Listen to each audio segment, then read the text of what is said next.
Welcome, guys, back to the show where we talk about how the war is affecting our pockets. We don't even talk about the war. We don't talk about who's shooting who's winning over what. We just mainly focused on how this is affecting our everyday costs, our bills. You know, we just mainly focusing on how all of this is hitting our wallets. That's what we focused on, guys, because as all this stuff keep happening, all these global war events, which is unfortunate, as all of it keep unfolding, just always remember that we all gonna feel it as a nation. Imagine your weekly shop suddenly costing 30 to 40 pounds more. And I mean suddenly. Your gas and electricity bill jumping up again, and you're already deciding whether to heat the house or feed the kids properly. For hundreds and thousands of families across Britain right now, this is reality. And the main trigger? A war that's still raging thousands of miles away in the Middle East. Today I'm explaining exactly how that conflict is pushing even more people in the UK to rely on food banks. We are hearing stuff on the news, and most of it is what's actually happening on the battlefield. But however, it's hitting our wallets back home. Right now, the government just issued a report that there's been an 18% increase in the number of people that are having to access the food banks across the nation. Crazy part is that's roughly 14 million people more that's needing to use the food banks. And there's a lot of people that are saying it's my first time. I know it sounds like a lie just saying it like this to you, but I promise you, by the time you get to the end of this episode, you're gonna change your mind. You're gonna hear some stuff that's gonna make you feel like, you know what? Maybe, just maybe, you need to be careful. Because this is genuinely a tough time. This is not a time for impulsive spending, impulsive buying. This is generally not the market for it. Let's get into it. So today I went to the food bank. So I just want to preface this TikTok by saying just because I am uploading myself singing to silly little or lip syncing to silly little songs, this is my coping mechanism. If this is what it takes for me to just feel a little bit okay each day, then I'm going to continue to do so. Listen, I am glad that you got your own way of coping because trust me, it's needed. At a time like this, it's genuinely needed. You gotta come up with your own way of coping because I know a lot more people are going through times like this. She's got her own little songs that she sings just to keep her comfort. Massive shout out to her. Massive shout out to her because a lot of us are just feeling it. And a lot of us are going under. A lot of us men are just ashamed to even say right now. This is not even a time as a man to be saying, you know what? I don't even think it's going to stretch. I don't even think the fuel is going to stretch. Times are tough. Well, as long as that Strait of Hormuz is closed, times are tough, people. The people that are hell-bent on trying to bring me down, keep trying, because I'm doing this to just keep going. So today I went to the food bank, and I'm making this video for people that have perhaps, like myself, never been to a food bank before, don't know what to expect, don't know if it's a degrading, horrible experience or what to expect. And because I didn't know what to expect, I've never been in a situation where I've had to use a food bank, and I only took this bag down thinking that they would just give me a few bits, and she was like, no honey, you're gonna need a big bag. And this isn't even classed as a big shop for us. You know what? I do have to chime in a little bit there. I will give it up to all the people that do charitable work in the UK. A lot of people got shit to say about this country and everything else that's going on, but you know what? Those people volunteering places, they're doing God's work. Most of them will make you feel so comfortable. They're very, very nice. They're always willing to go the extra mile to help you out. So massive shout out to those people that generally take time out, their own personal time to just do that for the community. And not only that, I hope the people that run this program, please, I hope you can never ever scrap it because now it's a lot more people that are genuinely needing it. I just hope this is not one of those programs that will end up in the same lane. And the only reason why I'm saying this is because you can clearly tell that us as a nation right now, we are relying on this. 14 million people are going to the food banks for the first time. Single person, so this is a small shop. Because I don't have a car, because I can't afford petrol at the moment, she was like, we'll put your big shop. You heard it here first. A real person was able to access the food bank for the very first time, and what's wrong with the car? It's not even a mechanical problem. What's wrong with the car? She cannot afford fuel. This is the stuff that we was talking about in the first video. The price. As long as that Strait of Hormuz is closed, as long as that path is not open, where 20% of the world's oil is coming from, we're going to be filling it in our pockets. This is real, guys. This stuff is real. And you know what? From the sounds of it, if she's got a car, Obviously from the video I can tell that's for her own place. I can tell with the vibe. I can tell. That's gotta be her own place. She's obviously not a lazy person. She obviously got a job, but it's just not stretching. It's not stretching. I'm not making it up. We all know. A lot of us are in a situation where we've got that full-time job, but however, it's just not stretching. There's right now. I'm just genuinely here to tell you, young lady, if you're watching this, if you ever watch this, it's not your fault. There's just stuff that's going on in the world right now that's making our lives harder, but hopefully we all make it through as a nation, and hopefully there'll be peace talks on the table. Hopefully things will come back to normal. But the worst part is, even if things come back to normal, those fuel prices, it's gonna take us about 3 months for them to stabilize, come back to normal. It's just not gonna be for us. It's just gonna happen overnight. On your second, so you basically get 5 parcels that you can use with that specific food bank. 5 taken over any length of time. So my first one was a small one, which is usually they give you a big one. So my second one will be a big shop, but I thought this was big. So I have food. So it was a struggle because the reason my car wouldn't start yesterday is actually because it's low on fuel. There is nothing, well, not to jinx it, but touch wood, the problem is that there is not enough fuel. And I've been on empty before, but I've always just managed to top it up before it died, but it's not. Oh, young lady, I don't blame you. I do not blame you. Believe me right now when I'm telling you this, I don't blame you. The prices of fuel right now are crazy. The price of crude oil is gone nuts. If all of this keeps happening right now in the world, crude oil is gonna double up to 200 a barrel. I just pray to God that it does not come down to that, because you can clearly tell that we are in a state of being desperate. And we just generally hope things come back to normal, because, when you're hearing everyday people just telling you, somebody with a job telling you, usually it's the guy, it's the friend that don't want to get a job. It's the dude that don't really want to do nothing with his life, that's just complaining about stuff is hard. We know it's hard, bro, because you don't want to really put in the work anyways. But this is somebody who's genuinely telling you it's a first time.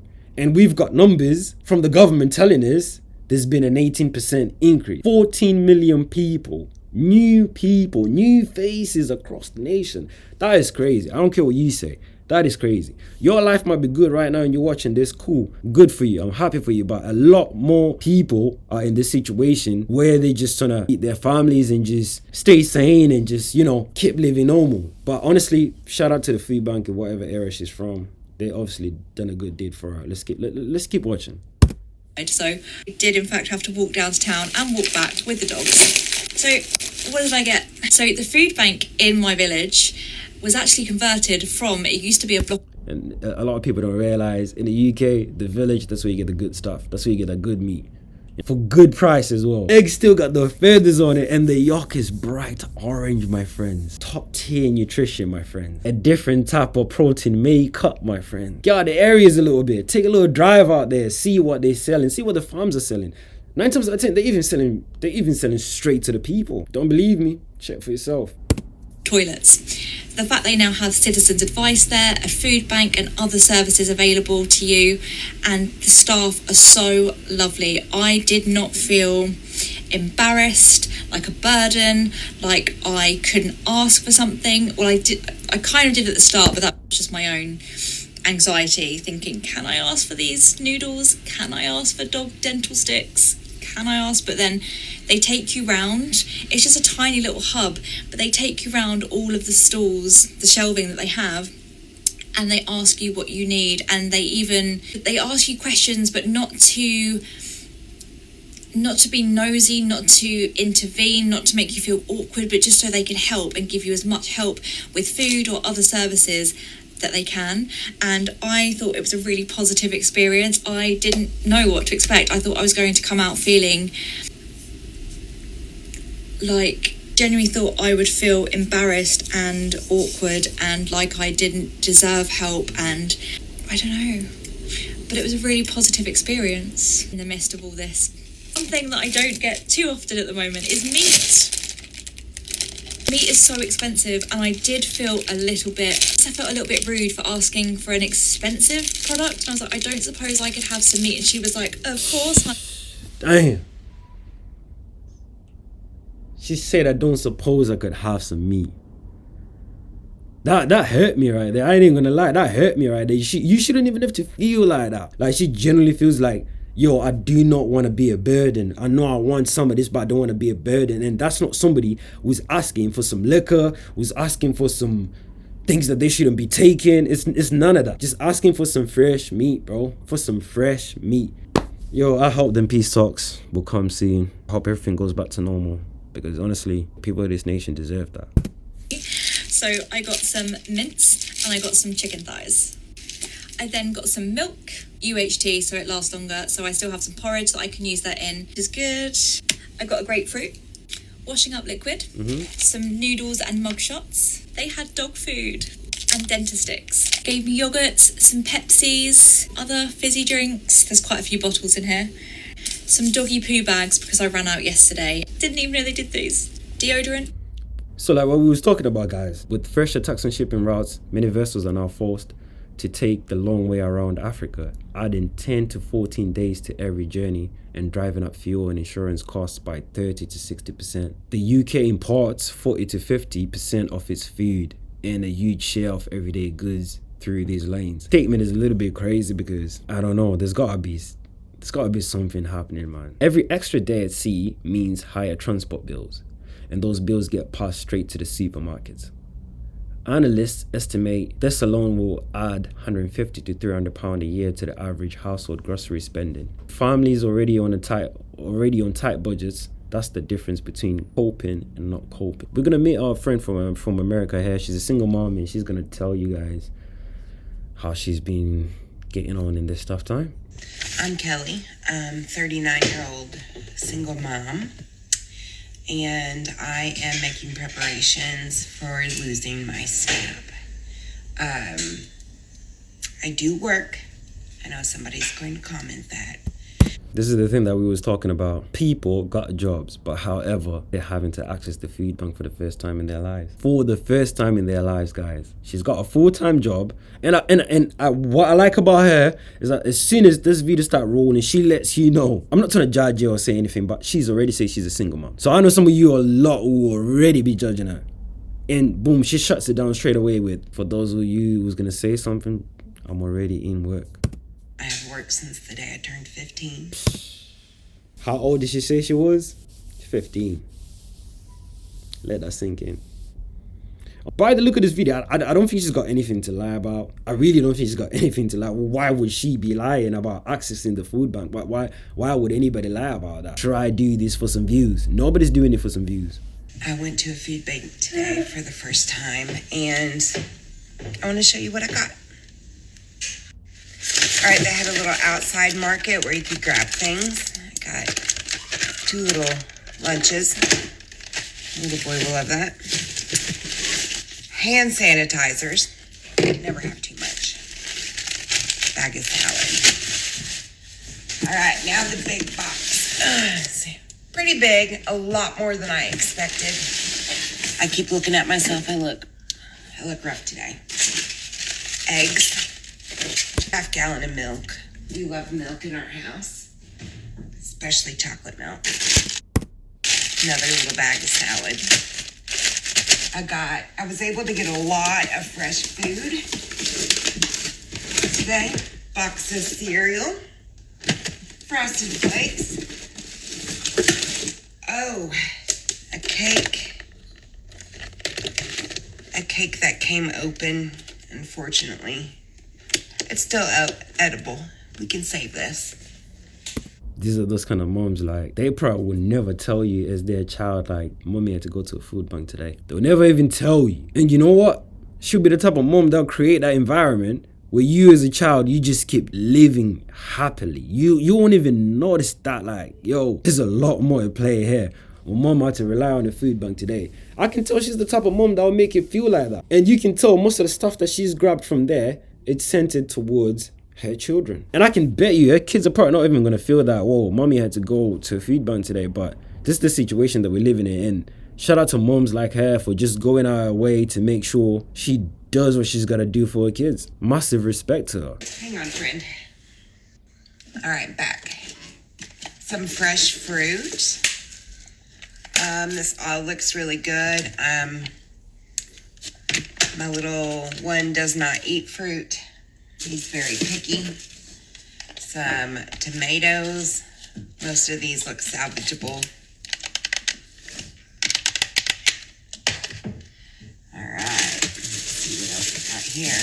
A fancy bread, that's what we call that. We've got 1, 2, 3 cans of black beans. We've got 1 can of corn, apples, potatoes, carrots. Scored one of these as the last one. I am pretty excited about making cake. I might put some of that fruit in it. Onward. Clever lady, clever lady. She did tell you that the fruit was almost going off, but boom, she's gonna put the fruit in the cake. She asked me, that's a cool way to kind of preserve the fruit from even going bad further. Shout out to her. Yo, I'm telling you right now, if I was a little boy and my mom still whipped me up a cake with some fruit in it, I ain't even thinking we're going through hard times. We're not going through, you can't tell me as a child, because obviously she even bought him a little toy cup and I can hear kids in the background running around having fun. So, yo, as long as I'm having fun, fruit cake for dessert, you can't tell me we're going through hard times as a kid, bro. You're tripping. You cannot tell me we're going through hard times. Not a chance. My mom whipped me up a steak right now, but she got it from the food bank. I couldn't care less as a child. All I know is there's a fresh steak in front of me and I'm eating that. You can't tell me we're going through hard times. Shout out to moms like that, man. Going through hard times. Most probably her job is not paying enough. Went to the food bank. Still secured some steaks, chicken breasts, fruit, cakes. You couldn't tell me we're going through hard times. So if I was a child and you told me my mom was going through hard times, I wouldn't believe you. I would not believe you. I would not believe you 1000%. No, that's dark. I don't think it's good. It looks like it's. Oh, snap, though. The steak is dark. She's saying it doesn't look good. Tough times. Freezer burnt. I don't know if you can really see that. I don't know if that's good, but we'll take what we can get from it. I love her being so humble like that. A couple frozen yogurts. Gonna make a smoothie with that.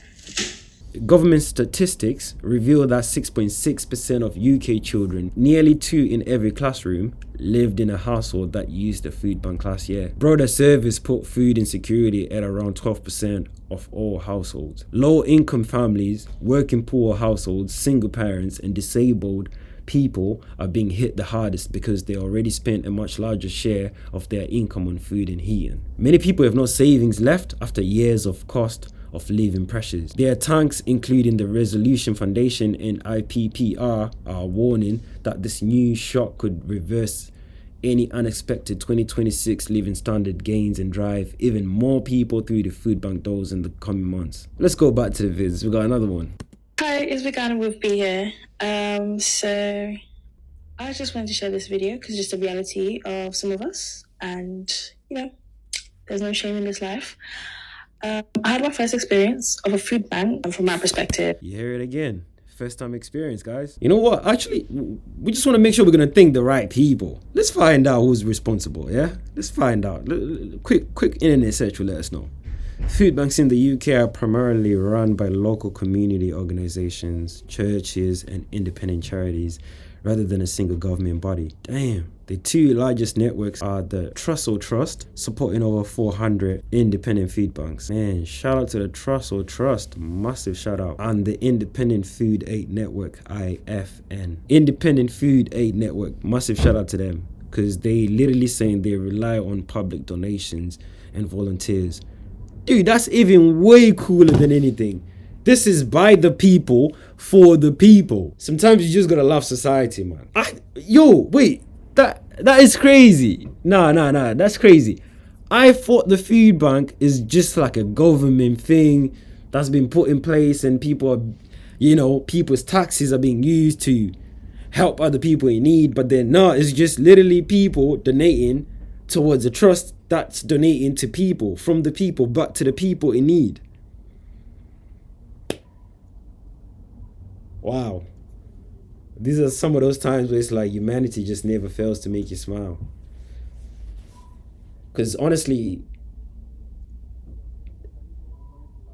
18% increase, 14 million new faces, and then you got these two trusts literally doing God's work. Massive shout out to them. I thought I would start sharing very humbling experiences that I've been having, in the modern era. And first time in my entire life I've ever done this, but I'm going to like food pantries and food banks now, because I am that poor. I'm not ashamed to do it. I'm not ashamed to say it. And I simply just wanted to show on here that like it's okay to go ask for help. It is okay. It's okay to go to a food pantry. There's no embarrassment in eating. You know what I'm saying? For me, after, they changed the logistics around getting food stamps, mine and like half of America were disqualified. So, yeah, we are living in some of the worst economic times in the United States. It's happening quite a lot in America as well. I wonder what their increase is in America.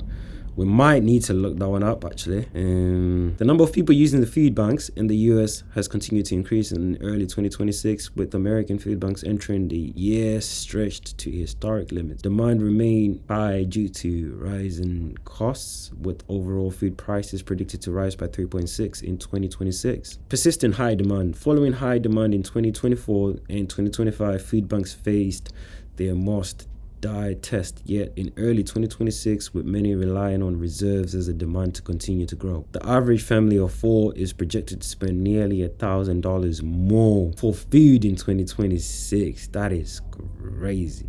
The surge in demand has forced significant state-level interventions, such as Connecticut food banks requesting $10 million in funding, and other states deploying National Guard troops to assist. So there's been a 3.6% rise in America, 18% rise in the UK. Do not let anybody shame you, blame you, etc. It's okay to fall on hard times, especially when nobody can afford a house and there are more unemployed people than jobs. There's nothing you can do about that, but hey, hang in there, ladies. Hang in there, everybody, okay? Well, I didn't know in America there's more unemployed people than jobs. As of late 2025 and early 2026, the US labor market shifted, with more unemployed people than job openings for the first time since 2021. What? No way. No way. No way, dude. Global Brent crude has surged around 100 to 116 a barrel because of fears around Iranian energy facilities and key shipping choke points. That's more than a 35% rise since the conflict intensified for Britain. This translates to petrol and diesel already up 17 pence per litre. Household gas prices 67% higher. Heat and oil spiking for rural and off-grid homes. A typical UK household could face an extra £400 to £500 on energy bills over the next year if the situation continues. So there you have it, guys. With everything else that's going on in the Middle East, it's just all going to be hitting our pockets. We're not too concerned about the war too tough. We're just concerned about how it's affecting us. Just share your stories in the comments, guys. What have you done different to help you cope? Catch you guys in the next one.